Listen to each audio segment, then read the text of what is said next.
Hello दोस्तों, कैसे हैं प्यारे। चलिए, आशा करता हूँ कि अच्छे होंगे। ओके, आज हम लेकर के आए हैं क्लास 10th वाले जो भी हो, ठीक है। ये आपका हिंदी के पेपर को लेकर के आए हैं, ठीक है। जितना हो सके ऑब्जेक्टिव, जितना 12 से 15 मिनट तक वीडियो होगा, जितना हो सके ऑब्जेक्टिव कराऊंगा। फिर नेक्स्ट पार्ट में अगले क्वेश्चन को लेकर के आऊँगा। ओके, तो मेरे प्यारे, ये सेकेंडरी स्कूल एग्जामिनेशन 2022 यानी समझ लीजिए कि मॉडल पेपर है। ये आपके अगले एग्ज़ाम के लिए बनाया गया है।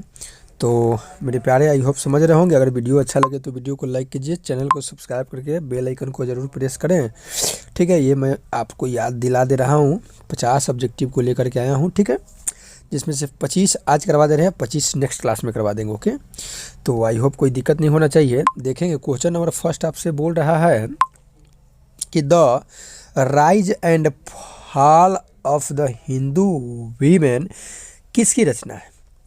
देखिए, जब भी वुमेन की बात आएगा तो वो कोई और व्यक्ति नहीं थे, वो व्यक्ति थे संविधान के पापा, ठीक है।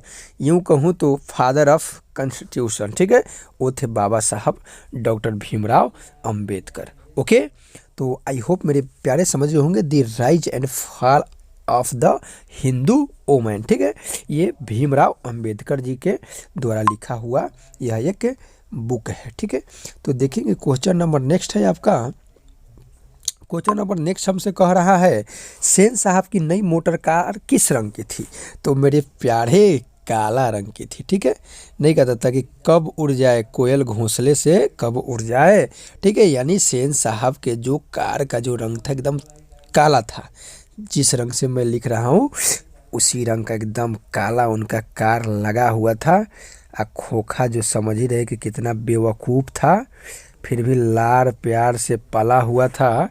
इसका थोड़ा मतलब उसका बात ही अलग था। एकदम काला चमचमाता हुआ कार था। सेन साहब के लगता था कि कब मतलब कि ये घोंसले से उड़ जाए, बरसाती में खड़ा रहता था। नहीं तो ये सेन साहब के कार का रंग कैसा था, तो काला था, ठीक है। सेन साहब के कार का रंग कैसा था, काला। ओके, आई होप मेरे प्यारे समझ गए होंगे। देखेंगे question number next. Question number next जो कह रहा है हमसे कि बताइए, मैक्स मुलर की दृष्टि में सर्वविध संपदा और प्राकृतिक संदर्भ से परिपूर्ण कौन सा देश है। तो कौन सा देश है। I love India, I love my India, वो है भारत, ठीक है। मैक्स मुलर विदेशी थे, फिर भी भारत की प्रशंसा किए हैं। भारत से हम क्या सीखे चैप्टर में, ठीक ना, मैक्स मुलर के द्वारा लिखा हुआ है। ओके, आई होप समझ गए, भारत को बोले हैं। चलिए देखते हैं नेक्स्ट क्वेश्चन। नेक्स्ट क्वेश्चन हमसे कह रहा है कि मनुष्य में जो घृणा है, जो अनायास बिना सिखाए आ जाती है, वो पशुत्व का द्योतक है। बिना सिखाए हुए जो आ जाती है घृणा, ये पशुत्व का द्योतक है। अब पशु कैसे घृणा करता है, उसी तरह से मनुष्य भी करने लगता है। अब पशु का तो पता नहीं घृणा कैसे करता है। और अपने को संयत रखता है। दूसरे के मनोभावों का आदर करना मनुष्य का स्वधर्म है। डैश या पंक्ति किस शीर्षक से है, तो ये है आपका हजारी प्रसाद द्विवेदी द्वारा लिखा हुआ, जो आपका है नाखून क्यों बढ़ते हैं। उसमें उस ये देखिए इधर है, इस पेज में आ गया है, ठीक है। यानी नाखून क्यों बढ़ते हैं, जो हजारी प्रसाद द्विवेदी जी लिखे हैं, ठीक है। ये नाखून क्यों बढ़ते हैं उस चैप्टर का वो वाक्य है, ठीक है। आई होप मेरे प्यारे समझ गए होंगे। देखेंगे question number next. Question number next कह रहा है कि मेंडलीव किसकी रचना है। मेंडलीव किसकी रचना है। अमरकांत, रामविलास शर्मा, अशोक वाजपेयी और गुणाकर मूल्य। ओके, गुणाकर मूल्य कौन लिखे हैं, गुणाकर मूल्य। मेंडलीव जो लिखे हैं किनकी रचना है, तो गुणाकर मूल्य। मेंडलीव के बारे में आप जानते होंगे, ये आवर्त सारणी के निर्माण किए थे, ठीक है, जो परमाणु द्रव्यमान पर आधारित था। आवर्त सारणी का निर्माण किए थे, जो पिछले वीडियो में हम बताए थे, अगर मेरा वीडियो कंटिन्यू देखते होंगे तो, ठीक है। और उनका तस्वीर भी सामने था, ठीक है। देखेंगे नेक्स्ट क्वेश्चन। आई होप मेरे प्यारे समझ गए होंगे। कह रहा है कि देवगिरी के यादव, ठीक है, देवगिरी के यादव शासकों के लिए किस लिपि में मिलते हैं। नंदी, नागरी, ब्राह्मणी, खरोष्टी, इनमें से कोई नहीं, ठीक है। ये था आपका मेरे प्यारे जो क्या बोलते हैं इसको, नंदी नागरी, ठीक है, कौन था, नंदी नागरी। देवगिरी के जो यादव वंश जो था ना, और वो जो शासक था, वो जो जिस लिपि का उपयोग करता था, तो वो था आपका नंदी नागरी, ठीक ना। ये गुनाकर मूल्य साहब का है। अब हम लोग थोड़ी कहें वो अपना इतिहास कंघारे होंगे। देखेंगे next question. Question number next हमसे बोल रहा है मेरे प्यारे कि लेखक अमरकांत को किस लेखन के लिए साहित्य अकादमी पुरस्कार मिला। तो देखिए, साहित्य अकादमी पुरस्कार जो अमरकांत जी को मिला ना, ये आपको कथा लेखन के लिए। अब आपको पता होगा कि अमरकांत कितना सुंदर लिखी है क्लास 10 आपके लिए, आपके क्लास के लिए। बहादुर, इसका नाम था दिल बहादुर, लेकिन इसे हट गया, आपका दिल हट गया और ये हो गया आपका क्या चीज़, बहादुर, ठीक ना। तो आई होप मेरे प्यारे कहानी पढ़े होंगे, बहुत बढ़िया है कहानी, पढ़ लीजिएगा, नहीं तो मेरे को कमेंट कीजिएगा, मैं पढ़ के बता दूंगा। ओके, क्वेश्चन नंबर नेक्स्ट देखेंगे। क्वेश्चन नंबर नेक्स्ट आपसे पूछ रहा है कि बहादुर कैसा लड़का था। तब बदमाश, शरारती, हंसमुख और मेहनती। अरे भैया, बदमाश तो था ही, शरारती भी था, लेकिन कामचोर नहीं था, ठीक ना। लेकिन हंसमुख और मेहनती इसको जरूर रखिए, क्योंकि ये जब नौकर काम का नौकर था तो ये हंसमुख था, कोई कुछ बोल देता था, बुरा नहीं मानता था, ठीक ना। अब देखिए, फंसाने के लिए बदमाश तो था ही, शरारती भी था, लेकिन हंसमुख और मेहनती इसमें खूब सुंदर आपका जवाब है, ठीक है। खूब बढ़िया सुंदर जवाब अगर कोई है तो वो है हंसमुख और मेहनती। तो इसे आप मारिएगा, नहीं तो गड़बड़ा जाइएगा प्यारे डियर। जो महत्व ऐतिहासिक भौतिकवाद के लिए इतिहास का है, वही आलोचना के लिए साहित्य की परंपरा का है। यह पंक्ति किस शीर्षक, अरे परंपरा का मूल्यांकन, परंपरा या तो परंपरा का मूल्यांकन से आ जाएगा। ओके, देखेंगे question number next. Question number next हमसे कह रहा है कि कौन आमलेट नहीं खाता था। तो कौन आमलेट नहीं खाते थे जी, चाचा जी, पंडित बिरजू महाराज, बाबू जी, शंभू महाराज। तो ये जो थे आमलेट नहीं खाते थे पंडित बिरजू महाराज, ठीक ना।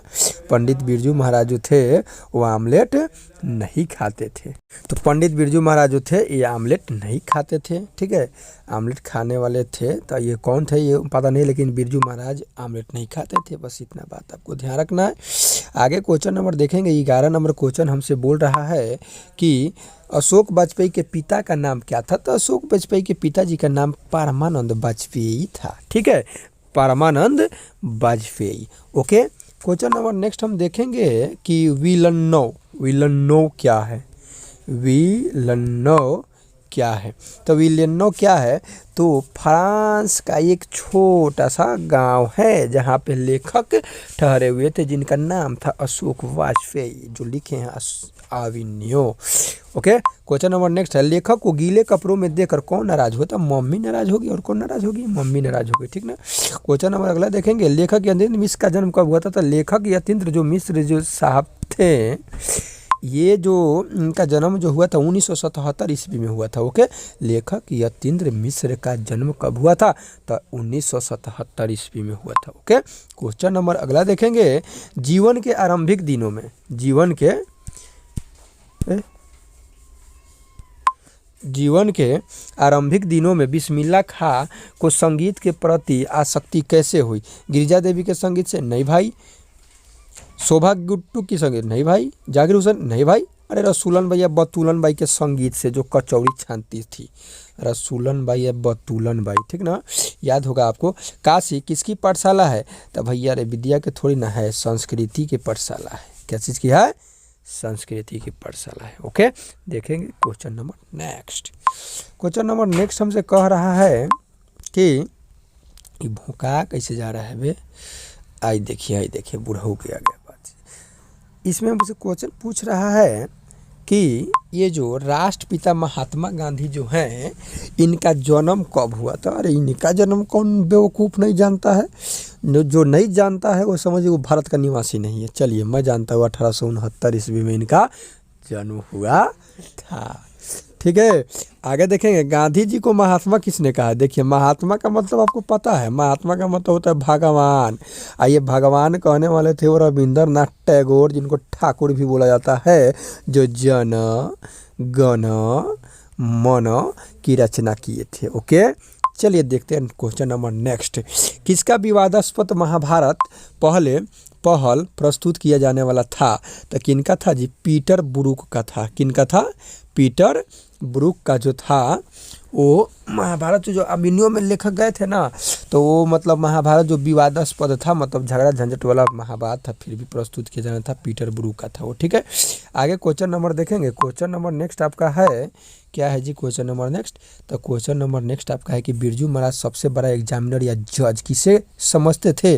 तो बिरजू महाराज जो थे सबसे बड़ा जज या एग्जामिनर जो थे अपनी अम्मा को समझते थे, अपनी अम्मा को। ओके, आई होप मेरे प्यारे समझ गए होंगे। तो क्वेश्चन नंबर देखेंगे नेक्स्ट। क्वेश्चन नंबर नेक्स्ट हमसे बोल रहा है कि द का उच्चारण स्थान क्या है? द। तो द का उच्चारण स्थान दंत से है। क्या चीज़ है? दंत से। आगे देखेंगे question number next. Question number next हमसे बोल रहा है कि क्या बोल रहा है जी? क्वेश्चन नंबर नेक्स्ट हमसे बोल रहा है कि निश्चल शब्द का संधि विच्छेद क्या होता है? निह जोड़ छल। आपका हो जाएगा option number D answer. Okay, question number next देखेंगे। निम्न में शुद्ध शब्द कौन है? शुद्ध स्मरण, आधा स्मरण तो सही नहीं है। मैथिली, अनधिकार, अनाधिकार होना चाहिए। मैथिली, मैथिली, मैथिली, मैथिली ही हो जाएगा। ठीक है, मैथिली जो हो जाएगा इसमें शुद्ध है। ओके, क्वेश्चन नंबर देखेंगे नेक्स्ट। क्वेश्चन नंबर नेक्स्ट हमसे कह रहा है, क्या कह रहा है जी? कि मई शब्द कौन सी संख्या? मई, वो तरीके जनवरी, फरवरी, मार्च, अप्रैल, मई। तो मई जो है ये आपका तो महीना का नाम है। ठीक है, तो ये व्यक्तिवाचक संज्ञा हो जाएगा। ठीक है, क्या हो जाएगा? व्यक्तिवाचक। जातिवाचक तो होगा नहीं, मई करने से पूरे जाति का तो बोध होगा नहीं। भाववाचक तो है नहीं, समूहवाचक तो है नहीं, तो व्यक्तिवाचक ही होगा। ठीक है, कोई नाम नहीं रखता है मई, तो क्या किया जाए? मई कोनो के नाम रख लेना चाहिए था। अपराध शब्द कौन सा लिंग है? अपराध, अपराध जो होगा आपका, इसको लिंग को हम कैसे, मतलब एक वाक्य बना करके देखेंगे तो पता चल जाता है। अपराध, अपराधी अपराध करता है, न कि करती है। नहीं, यानी पुल्लिंग हो जाएगा। ठीक है, आगे देखेंगे क्वेश्चन नंबर नेक्स्ट। अपराध कबूल है। कर्पूर शब्द है तद्भव, देशज, विदेशज। देखिए कर्पूर जो है ना, ये विदेशज शब्द है। ठीक है ना, एक से बना है कपूर जो देशज हो गया है। ठीक है, आगे देखेंगे श्याम शब्द का स्त्रीलिंग क्या होगा? श्याम, श्याम जो है, श्याम शब्द का स्त्रीलिंग श्यामा हो जाएगा। ओके, श्याम शब्द का स्त्रीलिंग क्या होगा? श्यामा। आगे देखेंगे, डाल पर चिड़िया गाती है, यह किस कारक का उदाहरण है? डाल पर चिड़िया गाती है, तो ये तो हो जाएगा आपका, तो ये है आपका आपादान। ठीक है, डाल पर, ये सटने का बोध है। डाल पर चिड़िया क्या करती है? डाल पर चिड़िया गाती है। तो डाल पे चिड़िया जब गाती है तो ये आपका हो जाएगा कौन सा कारक हो जाएगा जी? ये हम चिड़िया को बना दिए, ये लीजिए, इसका आँख हो गया चिड़िया का। तो डाल पे चिड़िया गाती है, ये आपका हो जाएगा आपादान, यानी सप्तमी विभक्ति का यहाँ पे बोध हो रहा है। ओके, देखेंगे question number next. Question number next आपसे कह रहा है कि यह कलम किसकी है? किस विशेषण का उदाहरण है? यह कलम किसकी है?